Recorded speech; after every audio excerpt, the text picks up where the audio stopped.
যাত্রায় বাস, ট্রেন, লঞ্চে ঘরমুখো মানুষের উপচে পড়া ভিড়, পথে পথে ভোগান্তির অভিযোগ, তবুও স্বস্তির দাবি কাদেরের।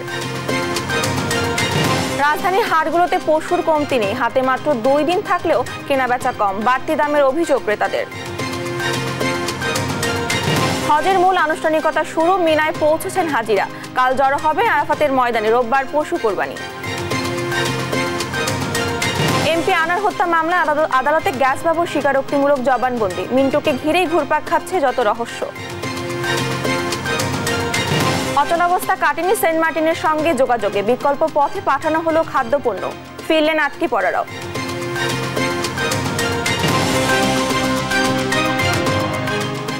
সংবাদটাতে দেখছেন একেএস টিভির সংবাদ শিরোনাম, সঙ্গে আছি আমি রানা ইসলাম।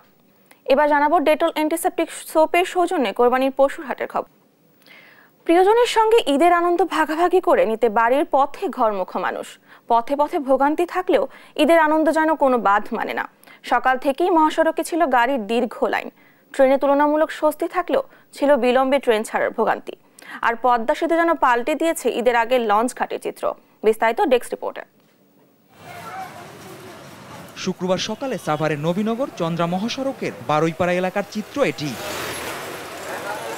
যানবাহনের দীর্ঘ সারি, থেমে থেমে চলছে গণপরিবহন। ট্রাক, পিকআপ ভ্যান যে যেভাবে পারছেন রওনা দিচ্ছেন বাড়ির উদ্দেশ্যে। এতে মহাসড়কে বেড়েছে যানবাহনের চাপ।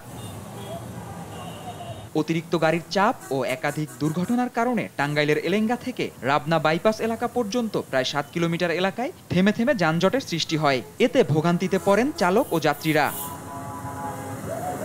ঢাকা, চট্টগ্রাম ও সিলেট মহাসড়কের নারায়ণগঞ্জের অংশে চাপ বেড়েছে যানবাহনের। তবে নির্ধারিত সময়ে বাস না আসা ও বাড়তি ভাড়ায় বিপাকে পড়েছেন সাধারণ মানুষ। টিকিট পাওয়া যাচ্ছে কিন্তু গাড়ি নেই, যেমন আমরা আসছি 8টার আগে, তো এই যে এখন গাড়ি আসলো।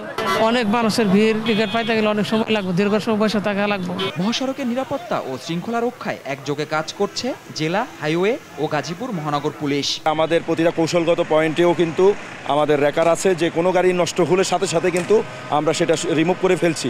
এছাড়া প্রতিটা পয়েন্টে আমাদের লোক আছে, যে কোথাও আমরা কিন্তু অবৈধ পার্কিং করতে দিচ্ছি না, কোনো গাড়ি অবৈধভাবে উঠানামা করতে দিচ্ছি না। শুক্রবার সকাল থেকে দৌলতদিয়া ফেরিঘাটে চাপ থাকলেও ভোগান্তি ছাড়া পারাপার হচ্ছে যাত্রী ও যানবাহন। ঈদ যাত্রীর উপচে পড়া ভিড় রাজধানীর বাস টার্মিনালগুলোতেও। টিকিট সংগ্রহ করতে দাঁড়াতে হচ্ছে লম্বা লাইনে। ঈদ আনন্দের কাছে তুচ্ছ টিকিট কাটার ভোগান্তি। হ্যাঁ, আনন্দ তো অবশ্যই অনেক ভালো। যাচ্ছি ময়মনসিংহ, হ্যাঁ অনেক কষ্ট হচ্ছে, তারপর অনেক ভালো লাগছে। এত ভিড় ঠেলে যাচ্ছি, তারপর ঈদের জন্য যাচ্ছি, এটার জন্য একটা আলাদা আনন্দ। অবশ্য অভিযোগ আছে বাড়তি ভাড়া নেয়ার। 200 টাকা করে মানে ন্যায্য ভাড়া, 300 টাকা ঈদের জন্য দিলাম, কিন্তু এখন 400 টাকা বলতেছে কিভাবে? 500 টাকা হঠাৎ করে বাড়া হয়ে গেল রাতারাতি, লোকজন দেখে এটা তো আসলে হয় না। ব্যস্ত নগরী ঢাকা ছেড়ে ট্রেনে চেপে ঈদ উদযাপনে গ্রামে যাচ্ছে নানা শ্রেণী পেশার মানুষ। যথাসময়ে স্টেশনে পৌঁছাতে না পারায় অনেকেই দৌড়ে ট্রেনে উঠতে দেখা গেছে। জুবায়ের রাজিন, নিউজ ডেস্ক, দেশ টিভি। এবারে ঈদ যাত্রা স্বস্তিদায়ক হচ্ছে বলে সড়ক পরিবহন ও সেতুমন্ত্রী ওবায়দুল কাদের বলেন, রাস্তার জন্য কোথাও যানজট হচ্ছে না। শুক্রবার ধানমন্ডিতে আওয়ামী লীগ সভাপতি রাজনৈতিক কার্যালয়ে এক সংবাদ সম্মেলনে তিনি কথা বলেন। অপরাধ করলে দলীয় লোক হলেও ছাড় দেওয়া হবে না বলে সাফ জানিয়ে দেন ওবায়দুল কাদের। তৌফিক মাহমুদ মুন্না রিপোর্টে থাকছে বিস্তারিত। শুরু হয়েছে ঈদ যাত্রা। ঈদ করতে লাখ লাখ মানুষ এখন বাড়ির পথে। প্রতি বছর ঈদের সময় অসহনীয় ভোগান্তিতে পড়েন যাত্রীরা, ঘটে প্রাণহানির ঘটনাও। এমন বাস্তবতায় শুক্রবার সকালে আওয়ামী লীগ সভাপতির রাজনৈতিক কার্যালয়ে কথা বলেন দলের সাধারণ সম্পাদক ওবায়দুল কাদের। বলেন, সড়কে চাপ আছে কিন্তু যানজট নেই, ফলে রাস্তায় কোথাও কোনো যানজট হচ্ছে না। গত কয়েক বছর ধরে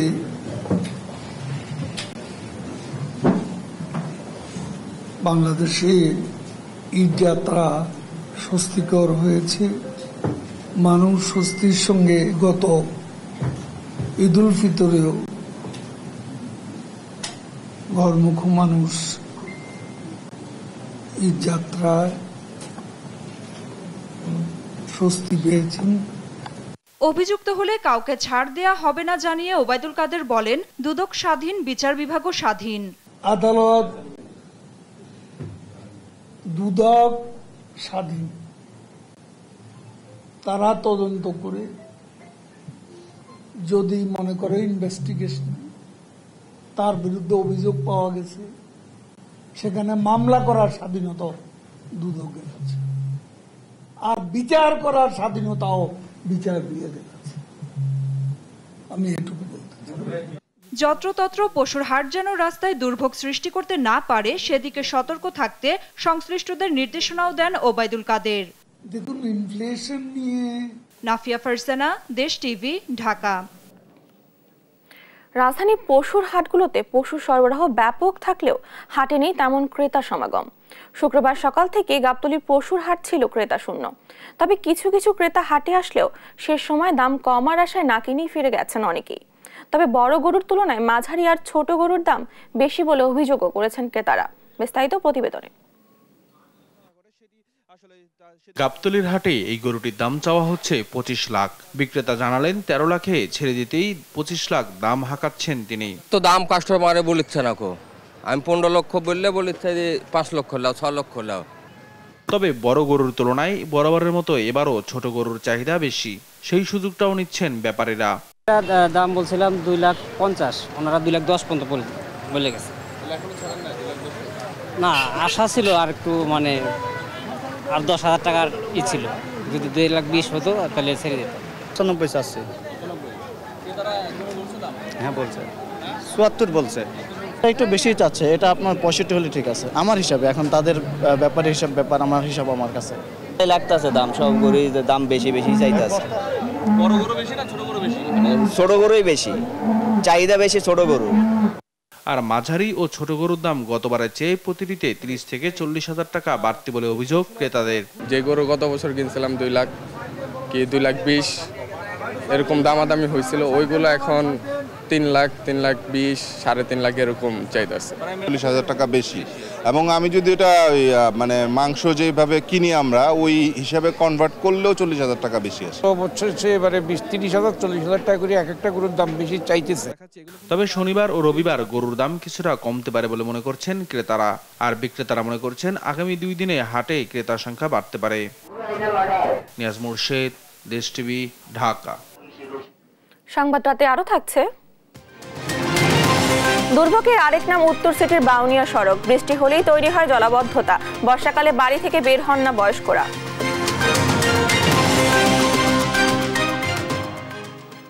সৃষ্টিকর্তার ডাকে সাড়া দিয়ে পবিত্র মক্কায় জড়ো হয়েছেন বিশ্বের নানা প্রান্তের লাখ লাখ ধর্মপ্রাণ মুসল্লি। ইহরামের কাপড় পরে উপস্থিত হয়েছেন মিনারে। সেখানে জুম্মার নামাজ আদায় করেছেন তারা। কাল পৌঁছাবেন আরাফাত ময়দানে। বিস্তারিত আফরিন ময়ের ডেস্ক রিপোর্টে। বছর ঘুরে আবারও এলো পবিত্র হজ। প্রতি বছরের মতো এবারও বিশ্বের নানা প্রান্ত থেকে সৌদি আরবের মক্কায় জড়ো হয়েছেন লাখ লাখ ধর্মপ্রাণ মুসল্লি।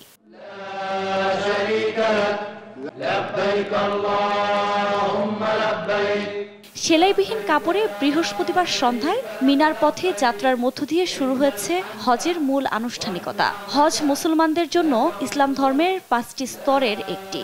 শুক্রবার 8 জিলহজ জুম্মার নামাজের আগেই মিনারে পৌঁছে নামাজ আদায় করেন মুসল্লিরা। পরদিন 9 জিলহজ সকাল থেকে জড়ো হবেন আরাফাতের ময়দানে। দুপুর থেকে সূর্যাস্তের আগ পর্যন্ত সেখানে অবস্থান করা ফরজ।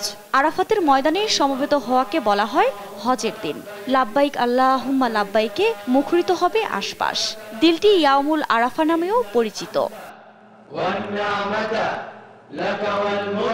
ওই দিন সূর্যাস্তের পর আরাফাতের ময়দান থেকে যাত্রা করবেন মুজদালিফার পথে। ওই রাতে মুজদালিফায় খোলা আকাশের নিচে অবস্থান করবেন মুসল্লিরা। পরদিন শনিবার সকালে সূর্যোদয়ের পর জামারায় শয়তানকে লক্ষ্য করে পাথর নিক্ষেপ করবেন হাজিরা। 10 জিলহজ আল্লাহর সন্তুষ্টি লাভে পশু কোরবানি দেবেন মুসল্লিরা।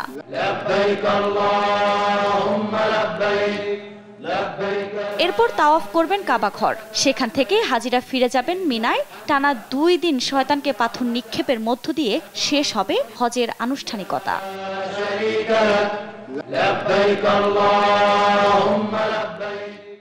আফরিন মৌ, নিউজ ডেস্ক, দেশ টিভি। দেখছেন সংবাদ রাত। এমপি আনোয়ার আজিম আনার হত্যায় একের পর এক বেরিয়ে আসছে চাঞ্চল্যকর সব তথ্য। এবার সন্দেহের মূল কেন্দ্রবিন্দুতে পরিণত হয়েছে ঝিনাইদহ আওয়ামী লীগের সাধারণ সম্পাদক সাইদুল করিম মিন্টু। ডিবি বলছে, এমপি হত্যার পরিকল্পনা বাস্তবায়নে শাহিনের সঙ্গে হোয়াটসঅ্যাপে মিন্টুর কথা হয় একাধিকবার। এদিকে অপর সন্দেহভাজন আওয়ামী লীগ নেতা শুক্রবার আদালতে স্বীকারোক্তিমূলক জবানবন্দি দিয়েছেন। বিস্তারিত জানাচ্ছেন জুবায়ের আজিম। এমপি আনোয়ারুল আজিম আনার হত্যার ঘটনায় সবশেষ গ্রেপ্তার ঝিনাইদহ আওয়ামী লীগের 2 নেতাকে রিমান্ডে নিয়ে চমকপ্রদ তথ্য পাচ্ছে গোয়েন্দা পুলিশ। মূলত গ্যাসবাবুকে জিজ্ঞাসাবাদেই উঠে আসে সাইদুল করিম মিন্টুর নাম। এরপর তাকে গ্রেপ্তার করে রিমান্ডে জিজ্ঞাসাবাদ শুরু করে পুলিশ। ডিবি পুলিশের সন্দেহ রাজনৈতিক দ্বন্দ্ব থেকেই এই হত্যার পরিকল্পনা, যেখানে অর্থদাতা হিসেবে ঝিনাইদহ জেলা আওয়ামী লীগের সাধারণ সম্পাদক সাইদুল করিম মিন্টুকেই সন্দেহ করছে পুলিশ। এদিকে এমপি আনার হত্যার ঘটনায় আদালতে স্বীকারোক্তিমূলক জবানবন্দি দিয়েছেন ঝিনাইদহ আওয়ামী লীগ নেতা কাজী কামাল আহমেদ ওরফে গ্যাসবাবু। এদিকে ধানমন্ডিতে এক সংবাদ সম্মেলনে আওয়ামী লীগ সাধারণ সম্পাদক জানিয়েছেন, অপরাধ করলে বিচার হয়, সাইদুল করিম মিন্টুই তার সবচেয়ে বড় প্রমাণ। কিন্তু একটা বিষয় হচ্ছে, মামলা হওয়ার আগে এবং মামলা শাস্তি হওয়ার আগে নিয়ম অনুযায়ী কাউকে অপরাধী বলা যায় না, এটাই খুব স্বাভাবিক। কিন্তু ওই সৎসাহস আওয়ামী লীগের আছে, জেলার জেনারেল সেক্রেটারি আজকে রিমান্ড। জুবায়ের রাজিন, দেশ টিভি, ঢাকা। সরকারের পদত্যাগ ছাড়া দেশের সংকট থেকে উত্তরণের পথ নেই বলে মন্তব্য করেছেন বিএনপির ভাইস চেয়ারম্যান শামসুজ্জামান দুদু। যে কোনো সময় সরকারের পতন ঘটতে পারে বলেও দাবি তার। দেশের অর্থনীতি রসাতলে নিয়ে গেলেও সরকার স্বীকার করছে না দাবি করে বিএনপি চেয়ারপারসনের উপদেষ্টা আব্দুল সালাম বলেন, দুর্বিষহ জীবন থেকে বাঁচতে চাইলে মানুষকে রাজপথে নামতে হবে। বিস্তারিত সাইফুল রিপনের প্রতিবেদনে। বিএনপির প্রতিষ্ঠাতা জিয়াউর রহমানের 43তম শাহাদাত বার্ষিকী উপলক্ষে রাজধানীর মওলানা ভাসানী মিলনায়তনে হতদরিদ্র মানুষের মাঝে ঈদের পোশাক বিতরণের আয়োজন করে জিয়া প্রজন্ম দল। এ সময় বিএনপি নেতারা বলেন, আওয়ামী লীগের লোক ছাড়া দেশের কেউ ভালো নেই। প্রশাসনের কর্তা ব্যক্তিদের দুর্নীতির দায় সরকারের বলে দাবি করেন তারা। এই সরকারের আমলে গণতন্ত্র নাই, মানবাধিকার নাই, হত্যা, গুমের মাধ্যমে এবং গুলি, গ্রেপ্তারের মাধ্যমে, মিথ্যা মামলার মাধ্যমে সরকার টিকে আছে, শুধু আইনশৃঙ্খলা বাহিনী দিয়ে এবং সরকারি কর্মচারী দিয়ে। এদেরকে ক্ষমতা থেকে না নামাতে পারলে এই দেশের অর্থনৈতিক ব্যবস্থা ঠিক হবে না। কারণ যে সময় মানুষ খাইতে পারতেছে না, আবার এই সময় দেখছেন আপনি যে কোটি টাকা দিয়ে আজকে গরু বিক্রি হয়, লক্ষ লক্ষ টাকা দিয়ে। কারা কিনে? ওই যে আওয়ামী লীগের সান্ডা পান্ডা যারা আছে, বা এই যে ব্যাংকের থেকে যারা টাকা চুরি করে নিয়ে গেছে, তারাই আজকে সেগুলো করে। এই জালেম সরকারের হাত থেকে এই দেশের মানুষ আজকে বাঁচতে চায়, কারণ মানুষের জ্বালায় পোড়ায় মারতেছে, তারপরেও বলে যে না খুব ভালো আছে। বিএনপি চেয়ারপারসন খালেদা জিয়া ও প্রকৌশলী ইশরাক হোসেন সহ বিএনপির কারাবন্দী নেতাদের মুক্তির দাবিতে জাতীয় প্রেস ক্লাবের সামনে আয়োজিত অবস্থান কর্মসূচিতে অংশ নিয়ে বিএনপি নেতা শামসুজ্জামান দুদু দাবি করেন, যে কোনো সময় হতে পারে সরকারের পতন। তথাকথিত নির্বাচন দেখিয়ে রাষ্ট্র ক্ষমতা দখল করেছে সেই সরকার বৈধ সরকার না। সেই সরকারকে অতি অবশ্যই পদত্যাগ করতে হবে এবং কেয়ারটেকারের হাতে ক্ষমতা হস্তান্তর করতে হবে। এছাড়া বাংলাদেশে যে সংকট তৈরি হয়েছে, সেই সংকট থেকে মুক্তির আর কোনো পথ নেই। বিএনপি চেয়ারপারসন খালেদা জিয়া সহ বন্দী নেতাদের মুক্তি না দিলে আন্দোলনের মধ্য দিয়ে সরকারের পতন হলে তা হৃদয় বিদারক হবে বলেও হুঁশিয়ারি দেন নেতারা। আপনারা নিজেরাও জানেন না যে এই দেশ থেকে যদি একবার পতন হয়, বিশ্বে আর কোনো জায়গায় আপনাদের আশ্রয় নেওয়ার মতো কোনো জায়গা থাকবে না। সাইফুল রিপন, দেশ টিভি, ঢাকা। মিয়ানমার থেকে গোলাগুলির কারণে দীর্ঘ 1 সপ্তাহ বন্ধ থাকার পর বিকল্প পথে সেন্ট মার্টিনে খাদ্যপণ্য পাঠানো হয়েছে। সেই সাথে কোরবানির ঈদ উপলক্ষে পাঠানো হয়েছে গরুও। কক্সবাজার ননিয়ারছড়া ঘাট থেকে ছেড়ে যাওয়া ওই বিশেষ জাহাজে করে গেছে আটকে পড়া 250 মানুষ। তবে গতকাল বৃহস্পতিবার বেশ ঝুঁকি নিয়ে প্রায় 500 মানুষ টেকনাফ দিয়ে সেন্ট মার্টিন পার হয়। কক্সবাজার থেকে সহকর্মী সৌরভ দেবের তথ্যচিত্রে টুম্পা আফরোজার ডেস্ক রিপোর্ট। ট্রাকে ট্রাকে করে আনা হয়েছে চাল, ডাল, আলু সহ খাদ্যপণ্য। এসব পণ্য শ্রমিকরা তুলছেন জাহাজে। সকাল থেকে কক্সবাজারের নুনিয়াছড়া BIWTA ঘাট থেকে পণ্য ওঠানামার কাজ করছেন তারা। জাহাজে করে শুধু মালামাল বা খাদ্যপণ্য নয়, আটকা পড়া 250 মানুষও ফিরছেন সেন্ট মার্টিন দ্বীপে। এমন দুর্যোগে সহযোগিতা পেয়ে খুশি দ্বীপের মানুষ। আমি চিটাগং সরকারি সিটি কলেজের স্টুডেন্ট। ঈদে অবশ্যই বাড়িতে যেতে হবে, জাহাজ নিয়ে যাওয়া হচ্ছে খাদ্য নিয়ে, দেন ওদের সাথে একসাথে যাওয়া, কিন্তু আসতে পারবো কিনা এখন এটাও শিওর দিয়ে বলতে পারতেছি না। প্রতি সপ্তাহে অন্তত যাতে একটা কার্গো জাহাজ আমাদের লাইনে সচল থাকে, যাতে মালামাল আসা নেওয়া করতে পারে। এদিকে জেলা প্রশাসনের আহ্বানে সাড়া দিয়েছে বেসরকারি মালিকানাধীন জাহাজ 12 আউলিয়া কর্তৃপক্ষ। শুক্রবার দুপুর 2টায় সেন্ট মার্টিনের উদ্দেশ্যে ছেড়ে যায় জাহাজটি। মানবিক মুহূর্তে আমরা দূরে থাকতে, চুপ করে থাকতে পারি না, সেই দৃষ্টিকোণ থেকে এবং জেলা প্রশাসকের মহোদয়ের আন্তরিকতায় আমরা সাড়া দিয়েছি। জেলা প্রশাসন কর্মকর্তা জানান, সরকারি এবং বেসরকারিভাবে পাঠানো খাদ্যপণ্যতে দ্বীপের মানুষের 1 মাসের ঘাটতি পূরণ হবে। ইমার্জেন্সি আমাদের এখন মানুষের বাঁচানো দরকার আমাদের, আর কি যেহেতু সব কথা উঠছে আমাদের, যদি সংকট নেই বাট মানুষ কথা হচ্ছে, মানুষ খাবার নেই, আমরা খাবার ব্যবস্থা করেছি আর কি, আমরা শিপ ব্যবস্থা করেছি, মানুষ যাচ্ছে, যারা যাওয়ার প্রয়োজনে যারা যাচ্ছে। কিন্তু জাহাজে করে দ্বীপে পাঠানো হয়েছে 75 টন খাদ্যশস্য। এতে রয়েছে 5টি গরু এবং 300 শুকনো খাবারের প্যাকেট। বিভিন্ন ব্যবসায়ী বিক্রির জন্য নিয়েছেন 80 টন খাদ্যপণ্য, 130টি গ্যাস সিলিন্ডার এবং 30 কার্টুন ঔষধ। এছাড়া বিভিন্ন বাহিনীর জন্য নিজস্ব ব্যবস্থাপনায় মালামাল ও খাদ্যপণ্য নিয়ে যাওয়া হয়েছে। নিউজ ডেস্ক, দেশ টিভি। এবার দেশ টিভির নিয়মিত আয়োজন জনদুর্ভোগ।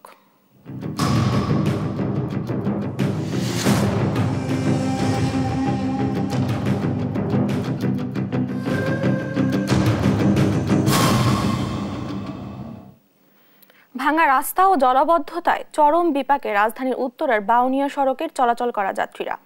এই রাস্তা দিয়ে প্রতিনিয়ত যাতায়াত করে বিপুল সংখ্যক গাড়ি। বড় দুর্ভোগে পথচারীরা, শিশু থেকে বয়স্ক সবাই পড়েছে বিপদে। বৃষ্টি এলে ভয়ে বাড়ি থেকে বের হন না স্থানীয়রা। বিস্তারিত ইফতেখার রেজা রিপোর্টার। রাজধানীর উত্তর সিটির 1 নম্বর ওয়ার্ডের উত্তরা 3 নম্বর সেক্টরের পেছনের বাউনিয়া এলাকা সিটি কর্পোরেশনের অন্তর্ভুক্ত হলেও দীর্ঘদিন সংস্কার কাজ হয়নি এ সড়কে। সড়কে কাজ না হওয়ায় চলাচলে দুর্ভোগ পোহাচ্ছেন এলাকাবাসী। একটু বৃষ্টিতেই সৃষ্টি হয় জলাবদ্ধতার, এতে চলাচলে সমস্যায় পড়েন এলাকাবাসী। আর শুষ্ক মৌসুমে উঠতে থাকে ধুলা। এই রাস্তায় বৃষ্টি হলে আমাদের চলাফেরা করতে খুব সমস্যা হয়, আঁটুর উপরে পানি আইসা পড়ে। অনেক কষ্ট হয় বাবা, এই যে দাগ দেখেন না, এই যে দাগ পর্যন্ত পানি হয়। বৃষ্টি হলে তো কোনো বলার মতোই না, বৃষ্টি হলে মোটামুটি নৌকা দিলে চলবে আর কি। অনেক কষ্ট হয়, একদিন মাজা হবে গেলে আসার বলে। রোগী পরিবহন সহ যান চলাচলে চরম দুর্ভোগে পড়তে হয় স্থানীয়দের। এ নিয়ে অভিযোগের শেষ নেই তাদের। ছোট বাচ্চা এবং বৃদ্ধদের খুব কষ্ট হয় চলাফেরা করতে বৃষ্টি হলে। আমাদের অনেক সময় কষ্ট হয়, অবেশি আসতে দেরি হয়, দেরি হলে বকাঝকা শুনতে হয়। বর্ষা এলে আমাদের চরম দুর্ভোগ, এই রাস্তায় প্রচুর পরিমাণ পানি ওঠে এবং আমাদের দোকানে ওভার পানি উঠে যায়। এলাকার শিক্ষার্থী থেকে বয়োজ্যেষ্ঠ সবারই সড়কে চলাচলে পড়তে হয় সমস্যায়। নগর পিতার কি কাজ, এ প্রশ্নও রাখেন তারা।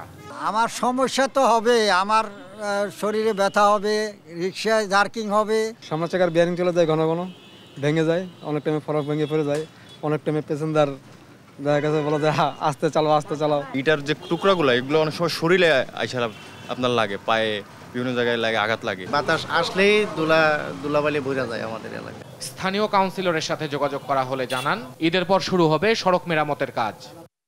আমি রাস্তা করে দিব, আমি চেষ্টা করতেছি, কাজ হচ্ছে, মাননীয় মেয়র চেষ্টা করতেছে, টেন্ডার হচ্ছে, টেন্ডার কিছু রাস্তা হয়েছে, ঈদের আগে এই মুহূর্তে গিয়ে রাস্তা। এলাকাবাসীর আশা দ্রুত মুক্তি মিলবে এমন দুর্ভোগ থেকে। ইফতেখার রেজা, দেশ টিভি, ঢাকা। আন্দোলনের নামে বিএনপি জামায়াত সারা দেশে বৃক্ষ নিধন করেছে বলে অভিযোগ করেন পরিবেশ, বন ও জলবায়ু মন্ত্রী সাবের হোসেন চৌধুরী। রাজধানীর মুগদায় বাংলাদেশ আওয়ামী লীগ যুবলীগের উদ্যোগে দেশব্যাপী বৃক্ষরোপণ কর্মসূচির শুভ উদ্বোধন অনুষ্ঠানে এসব কথা বলেন তিনি। প্রধানমন্ত্রী শেখ হাসিনার স্বপ্নের সোনার বাংলাদেশ গড়তে হলে সবুজায়নের কোনো বিকল্প নেই, তাই সারা দেশে সবুজায়নের লক্ষ্যে সবাইকে উদ্যমী হওয়ার আহ্বান জানান তিনি।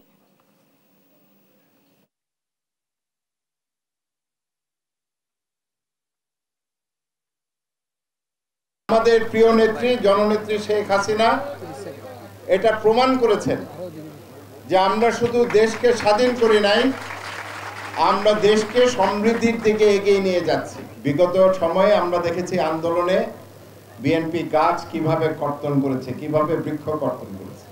এটাও কিন্তু আমাদের একটা সম্পদ। একটা বাস পুড়িয়ে দেওয়া আর একটা গাছ কাটা সমান অপরাধ। সারা দেশে বিভিন্ন মেডিকেল ও ডেন্টাল কলেজের ভর্তির সুযোগ পাওয়া বগুড়ার 107 শিক্ষার্থীকে সংবর্ধনা দিয়েছে মানিকস বায়োলজি স্কুল। শুক্রবার বিকেলে শহরের একটি কনভেনশন সেন্টারে প্রতিষ্ঠানের কৃতি শিক্ষার্থীদের হাতে অভিনন্দন ক্রেস্ট তুলে দেন বগুড়া 7 আসনের সংসদ সদস্য ডক্টর মোস্তফা আলম নান্নু। এ সময় তিনি শিক্ষার্থীদের ভালো চিকিৎসক হিসেবে নিজেকে গড়ে তোলার আগে প্রকৃত মানুষ হওয়ার দিকে নির্দেশনা দেন।